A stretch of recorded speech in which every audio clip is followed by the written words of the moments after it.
Man, we are flying through it this morning on KCMO. Still a lot to come. Mayor Lucas in 10 minutes, Harris Faulkner at 8:05. But now we go to D.C., where neither of those two guests are, and that is where Ty Masterson, well, I don't know if he's still there, but he was there. He is the Kansas Senate president. He, of course, is running for governor as well, joining us on KCMO.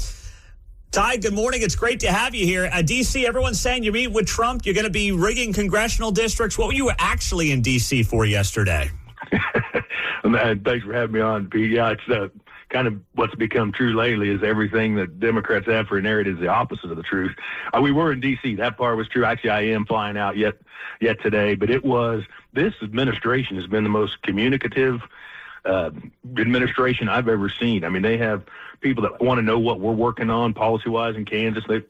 We didn't meet with Trump. That was never the plan. And we met with the Secretary of VA talking about how you how you help veterans with suicidal tendencies. We met with the HUD Secretary on affordable housing. We talked to people from transportation, education. The one thing we didn't talk about was anything with the map. We were trying to figure out what policies can we do to better this country, and that's what we spent our time with. And I think you can ask, I know you can ask, because I was in the room, any other legislator that was there, that wasn't a point of topic. Closest you got, I think you had one rep ask a question about it, and I think the comments from the guy speaking at that time was just saying, well, we all know it's really important, right?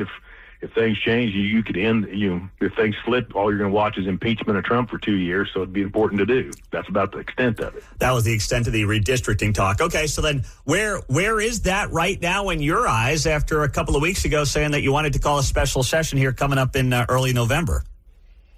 Yeah, so we had a Senate retreat just last week. We had a lot of discussion about what we do. We circulated a petition to come in, into the first week in November.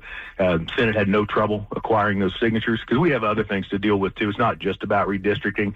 We've got to come in and deal with kind of some timely stuff. Our Supreme Court decided not to hear anything on the driver's license thing, so you're going to have potentially people changing their sex on their own birth certificate and driver's license if we don't clarify that law. We've got $100 million in hospital Medicaid that came through the big beautiful bill that we need, that has a time frame on it, December 1st, and we don't come back in until January, so we'll deal with that. There's a host of things. We will come in and deal with things.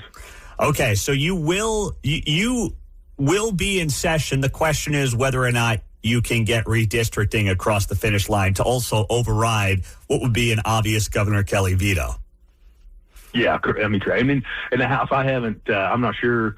I think Dan feels confident. Not sure the House is. I just know the Senate's there. The Senate's ready. We'll take care of things.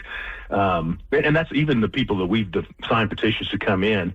That's not hey, this is how I'm going to vote on some issue, even redistricting, because we don't know what it is yet. We haven't seen what it is, and I wouldn't hold anybody to a vote on something they don't even know what they're voting on yet. Okay, all right. So you're saying, too, there really isn't a map, a hardened map yet to look at. Oh, not yeah. And I think that's misunderstood generally, because it's just like, this is what I tell my senators at the retreat.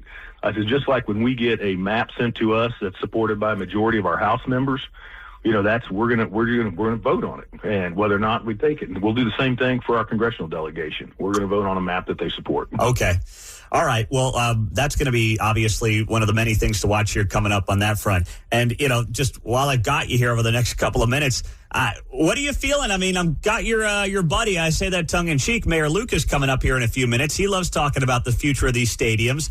Are you feeling any more confident or less confident as we head over the next few weeks? I'm feeling just as confident as I was a few weeks ago. I feel good about it. Still, for those that are wagering, bet on Kansas. Okay, bet on Kansas. By the way, I see there's a Star Bond project request. I don't know if you know anything about this. At 119th and Renner, Lamar Hunt Jr. is involved with this. It's a special needs amusement park they want to put out there. Is that also decided by your legislative body, and is that something you think would get through? I'm not aware of that project. I've heard inklings of something along those lines, but that's the type of thing that we have some existing Star Bonds legislation, and that would all come towards the end, right, of whether or not a project came together. So I'm not familiar with the project myself. Okay. All right. Well, we'll see how that one plays out then. All right. Ty Masterson, safe travels back to Kansas, and we will talk to you very soon. A lot going on there. Thanks so much for being on KCMO. Thanks, sir. Have a great day. You as well. Good stuff there, as always. Ty Masterson.